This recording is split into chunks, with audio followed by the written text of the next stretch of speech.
This was something I wasn't going to get done, but I did it anyway. We're here at ARB Nunda and it's all going on. The full ARB package, the works. It's going to go from full maul crawler into proper touring mode. So we're not going to muck around. I've been on the phone to Swifty. He basically said pull it around straight to the workshop. The boys have already started assembling a few bits and pieces. It's going to be good to get rid of the bloody plastic bar on the front and actually make it look like a four-wheel drive. Let's get straight into it.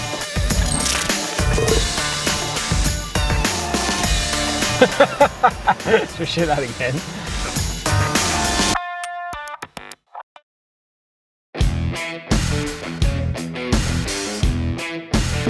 All right, well, here we go. Welcome back to another installment of Explore Builds. Last time we left you, we just rocked up at ARB. We're here at ARB Nunda and it's all going on. The full ARB package, the works. It's going to go from full maul crawler into proper touring mode. So we're not going to muck around. I've been on the phone to Swifty. He basically said pull it around straight to the workshop. The boys have already started assembling a few bits and pieces. It's going to be good to get rid of the bloody plastic bar on the front and actually make it look like a four-wheel drive. Let's get straight into it.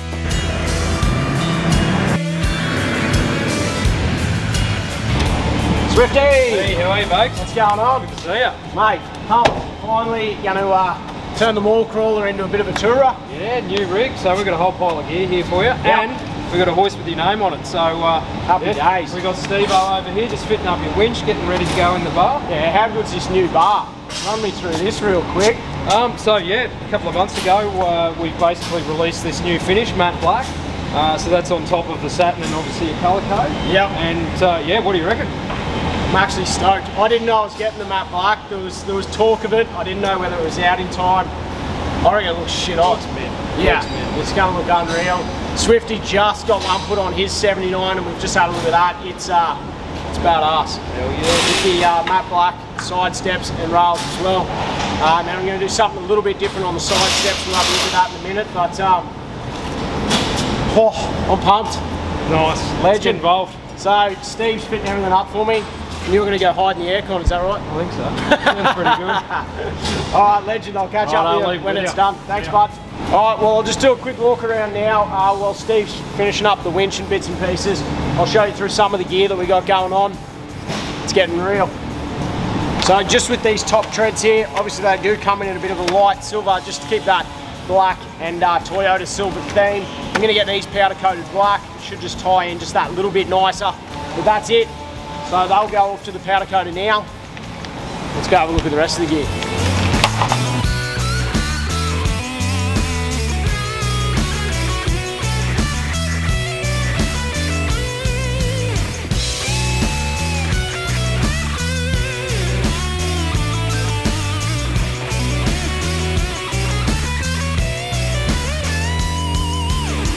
Oh wait, it's looking good. The matte black actually looks shit hot. Can't wait to get those side steps and scrubs on now.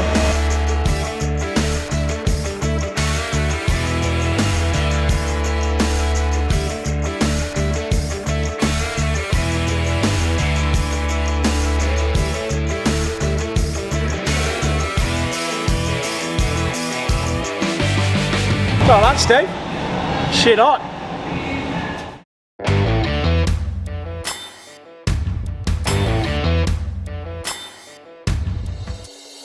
Righto, we're back. A little bit of an update on where we're at with the build. We've come back a day later. So the boys did a little bit yesterday, but not a lot, and they've been going hard at it today. So at the moment, all the airbox and everything's out. They tuck all the wiring down nice and neat for the spotties. So we're just putting the spotty brackets on at the moment, and the lights will basically be wired up. While we're doing that, I'll give you a quick walk around the rest of the truck so you can sort of see where they're at. So the control unit for the link system is all mounted on the rear wall. So they've got the back seat out, bit of the carpet up, all the wiring will come through all nice and neat. So I'll show you that wired up. So the link system's in full swing at the moment. Something you can't see, they've got the tail shaft disconnected there. They've ripped out that rear diff center. E-lock is coming out and the airlock is going in. Once again, I'll run you through all of that wire, pulling a perfectly good locker out, throw another locker in very shortly. Righto, well here she is. It's still the factory diff center from the factory diff housing. Obviously, you've got the full upgraded J-Max diff housing in there now. The factory centre, they've just pulled the E-locker out. We just missed that, but he's basically 95% done here with the air locker going back in. He's got one more shim to throw in, and we'll basically be good to go. So that'll go back in the truck, tail shaft back on. Anyway, it's coming together. Round the back here, so the boys just jacked that tray up yesterday. Nice little flip number plate from old J-Max, and we've got the Bush Ranger, the 12,000, same as what we put on the front. Is mounted nicely into the rear chassis. Now that's all mounted up in that J-Max 4495 chassis upgrade. If you want to see more on the chassis upgrade, make sure you jump back to the start and check out one of our other videos. A lot of people said, are you ever going to use a rear winch? Chances are now I've got it, I probably bloody will, especially with towing next year if I get the van stuck or anything like that. Run the rear winch, pull them up. You find on tight tracks as well a lot of the time.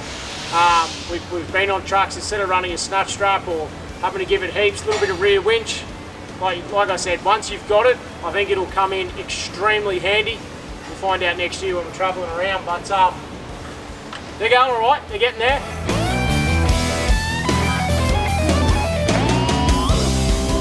All right, so you do get your little interchangeable colours, aluminium, not cheap plastic, and then you can go to the full black, which, to keep with the theme of the truck, I reckon looks absolutely unreal.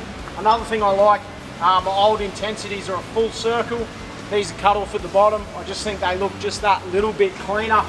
I'm absolutely pumped. We're going to pull these off now, swap them over. Front end is looking shit hot.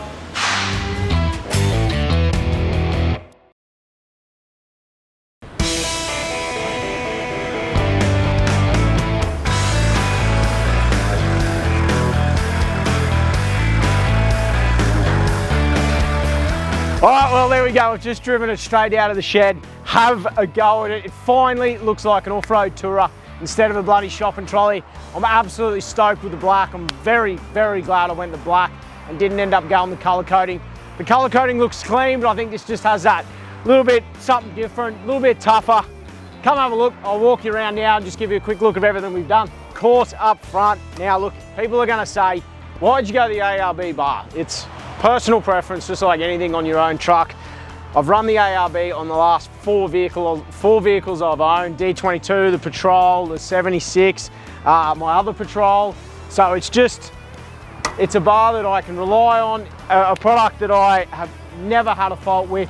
Corrugations, you know, clipping trees, hitting roos. It's just a strong bloody product. And I love the look of it. It's clean lines. You've got all your mounting points where they should be. It's winch compatible, all those simple things. So this one is the ARB Deluxe bar. It's the big tube. I think it's a 63mm tube on the top here. And the only difference to this one to most of the other bars is this one is in a matte black. So this is a brand new thing that has just been released by ARB, the matte black. And look, I tell you what, I'm absolutely stoked that the build got delayed. Otherwise I would have had the Saturn. So absolutely loving the black bar. Now, I've got the Intensity Solus lights. These, just to note, these are probably about, not quite, but about half the price of the previous Intensities, while the other Intensities that you can still purchase. So why did I go for the cheaper light? Couple of reasons. The main one being, I wanted to try something different. I've got the Intensities on the 76, I've got the Intensities on the Patrol. This, I think, is going to be an extremely competitive and popular light within the industry. So I thought I might as well chuck them on. I was curious to see how they went against my other Intensities. Now, you're still getting one lux at just over 1,000 meters, so by no means is this a cheap product. It's still got your IP68 full waterproof rating, so dump them under, submerge them, dust, all that sorts of things.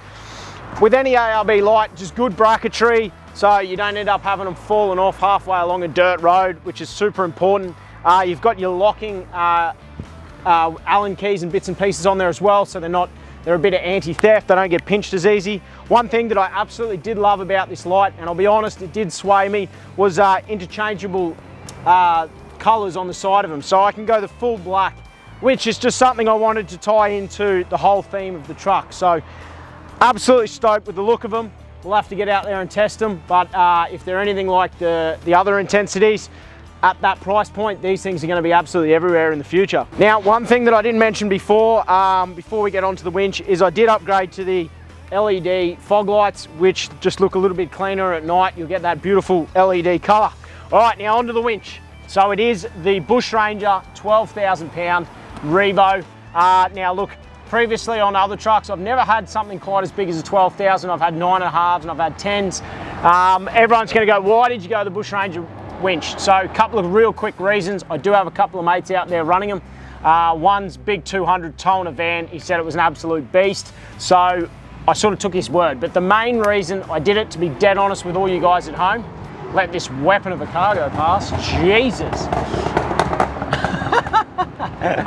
Okay, so look, one of the main reasons, well, the main reason, to be dead honest with you guys, why I went the Bush Ranger is because it's one of the winches that are available at ARB. I wanted it to go on at the same time as the bar. It's simple, it's easy. ARB do sell the Warn. I've had a Warn winch before. It is, you know, they are the premium, they are the top of the notch, they are a very expensive product. This is absolutely still a premium winch. It just comes in a little bit cheaper. The Warns are bloody expensive, and I wanted two, so I ended up going two of the 12,000s and saved myself a couple of dollars. I had to save some money somewhere. Look, once again, the other reason I went the bigger winch was just because this truck is going to be sitting just shy of 4 tonnes. So I thought instead of doing a 9.5 or a 10,000, I'll just go the big hooer in case I've got the van and everything on. I'm in a bog hole. You can never have enough winching power. I've definitely found that out the hard way. So I'll have to give this a bit of a hiding, and then I can give you a review video, let you know what my thoughts are, let you know how it goes. The Bush Rangers come with a lifetime mechanical warranty, and then you get 7 years on the electrical. So you're getting an absolutely cracking warranty, which is important. So if it ever does let me down, I can go straight into an ARB dealer and swap it over. Now, this is another thing to note why I've got a lot of products from ARB. I could have got a carbon, or I could have got different bits and pieces, but like I said, next year I'm doing a full lap of Australia.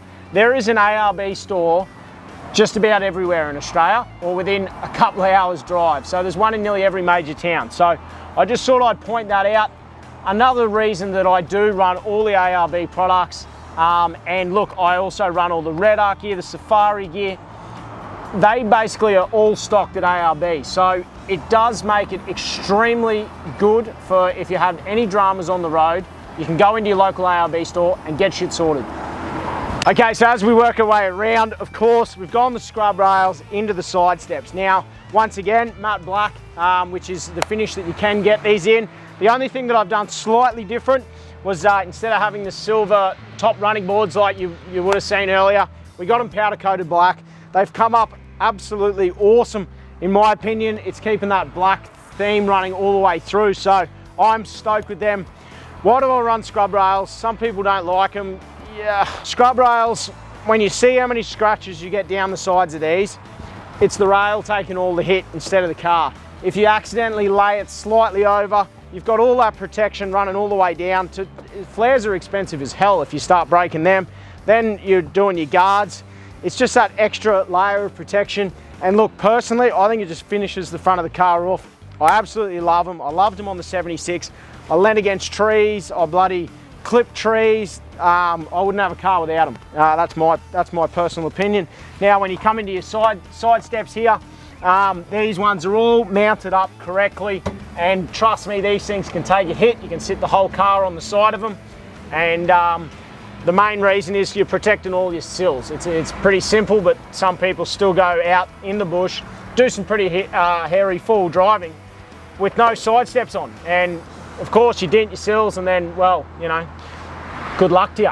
The other main reason, of course, is then they act as a decent step to get up on top of your roof rack. We will have the roof rack going on here, so that will make it nice and easy. And being the 4-inch lift, it just gives me that little bit nicer entry into the vehicle. Pretty straightforward.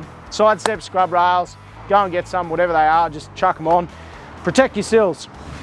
Okay, so we'll sneak around to the front. This was something I wasn't gonna get done, but I did it anyway. So it was always my intention to do a dual battery system under the bonnet. Truth be told, it was supposed to all get done before it come to ARB to get this fitted. Now, the way they wire some of the electrical components, I wanted to have the dual battery system, and they said, oh, we can sort you out with one. So of course I've gone with the Redarc. Got the Redarc BC-DC charger up front here, coming in to my secondary battery. Now the battery, it's a 95 amp hour deep cycle. It's just a Century battery. A few people are going to be like, why didn't you go lithium or this and that? To be dead honest with you guys, all this dual battery is going to do is run a couple of little lights, and I'm going to have my center console fridge. So I do have an Anderson plug that the boys have run from this to the back wall of the 79. So if I have the canopy off, I can have my 50 litre fridge sitting on the back seat, or if I pull the back seats out and do a false floor, and you can, I'll basically run one fridge and the center console fridge off of this. That's going to be very rare times. 9 times out of 10, the canopy is going to be on the back, and the canopy is going to be a full standalone system, all lithium.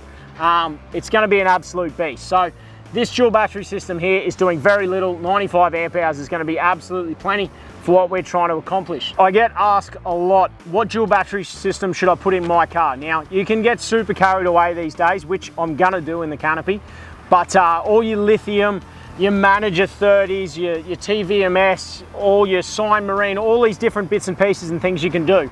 All I ever had back in my day was a secondary battery, deep cycle battery, 100 amp hour, with the little Redarc isolator. I've forgotten the code for them, but they're just a simple little Redarc isolator.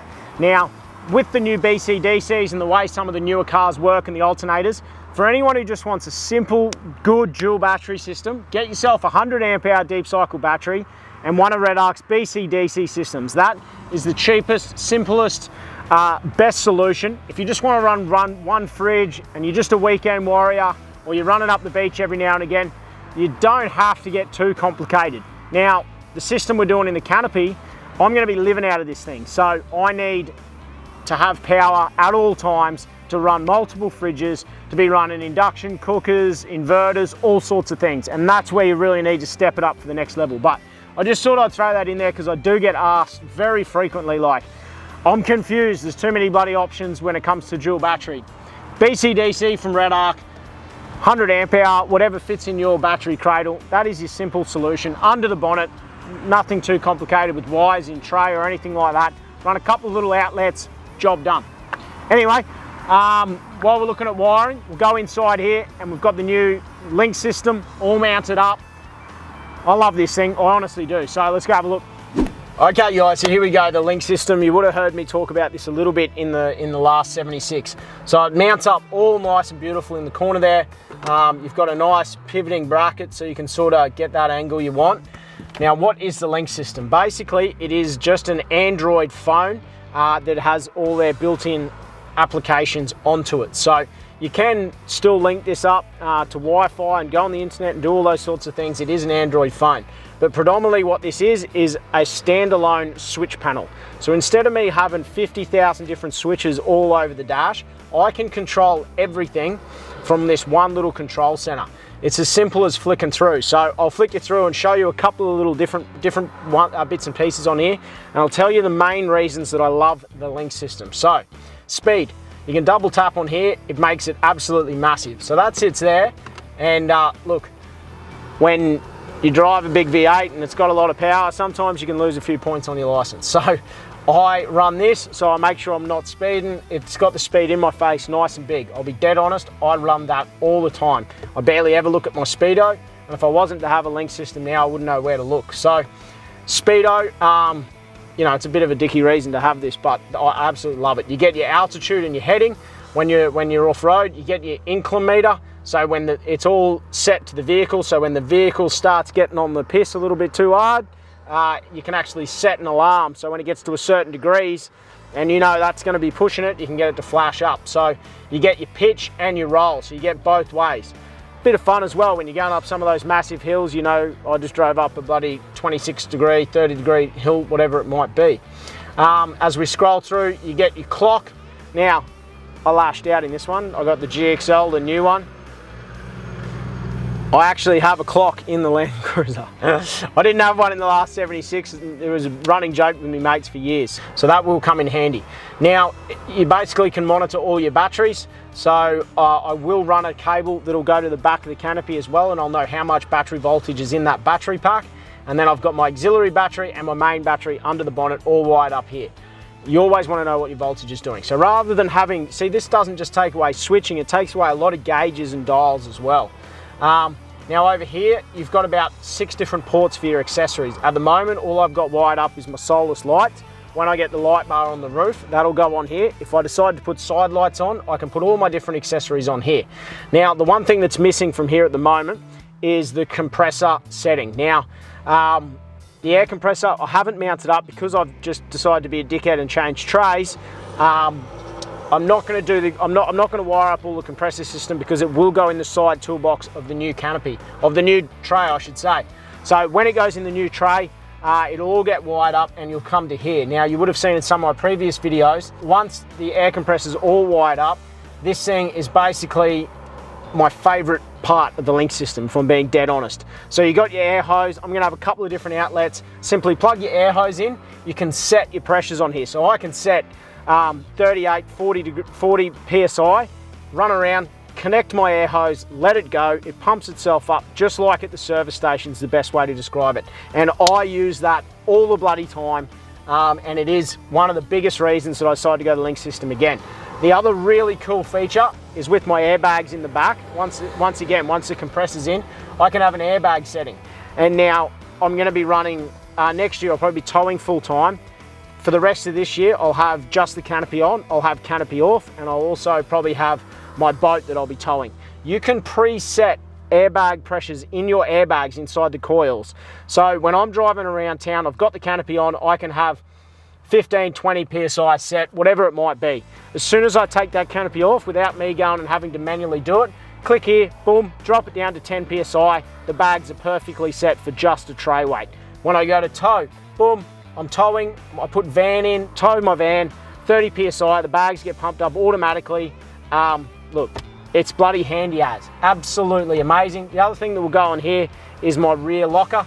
Of course, because I don't have the E-locker in the front, that's still going to be a manual switch, but I will have my rear locker on this switching. Now, I'll be dead honest, if you've seen the latest video, I actually had this unplugged, which normally you never ever have this unplugged, and it was me being stupid, and I actually unplugged it because I was playing around on the internet, and when I put it back, I forgot to plug it in.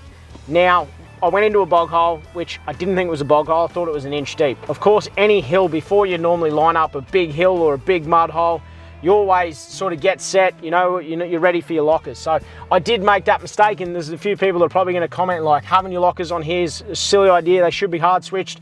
You know what, I'm going to do both. In this truck, I'm going to have a hard switch for my rear locker, and I'm going to have it on here. But I tell you, it is super simple to just hit the locker on and off. When you're driving up that hill, rather than reaching down trying to find locker switches down here, bang, locker on, and it engages automatically. Now, that is another main reason. A lot of people are going to say, why did you go to an air locker? There was a perfectly good E-locker. Couple of simple reasons. Electric lockers cannot be engaged on the move, and they take just that little bit of time to engage. So if I'm going up this nice big hill, starting to lose a bit of traction, boom, air locker on, engages straight away, away I go. I want it off, boom, off. Air lockers have a lot of other benefits, and I'll run through all of those sorts of things when we do the full build video, once it's all wired up and done properly. But that just gives you a quick little insight. So that's the Lynx system. It's basically a standalone switch system for anyone who wants to know, but it has some epic features. Cool thing is, because this is an app, every now and again they update it with more and more and more features. So stay tuned. I know they've got more and more things coming for this, which is bloody epic. Whew. Well, there we go. That is basically a quick little walk around of absolutely everything that's got done at ARB. To say I'm stoked is a complete understatement. This is my dream car, guys and girls and everyone watching. This is the car that I've dreamt of. This is a car that I literally have a picture of this car in a slightly different color on my phone, and it's been there for 6 years. So when people go, oh, do something different, why are you doing that? This is the car for me. This is the car that I've always wanted. It's the car I've dreamt of. These are the products that I envisaged going on this car. It's literally a bloody dream come true. So everything that's on this is on there for a reason. It's on there because I've used the products before. It's because they're tried, they're tested, and I've built this for me. I'm copping a fair bit about it being boring and why don't you do something different. This is my dream truck, and look, it's a bit surreal. I can't wait for the canopy to all go on and it finally be finished, but we're getting there. This is basically what I'm going to call installment 1 at ARB. I will be coming back when we're going to wire up the compressor, when the base rack's going on with the light bar, and I'll be doing a reversing camera. ARB actually do a reversing camera as well, so that's going to be going on. There's a few other little bits and pieces that'll go on, so stay tuned for part 2. But all in all, that's basically a wrap for this video. From here, it's going to go to EC Off-Road, and we're going to start playing with the interior. And by playing with it, I mean we're going to rip the whole bloody lot out and we're going to start again. So that's where we're going right now. If you are enjoying these, make sure you like, subscribe. If there's anything you think I should have done differently, let me know. If you've got any more specific questions about any of the products, let me know.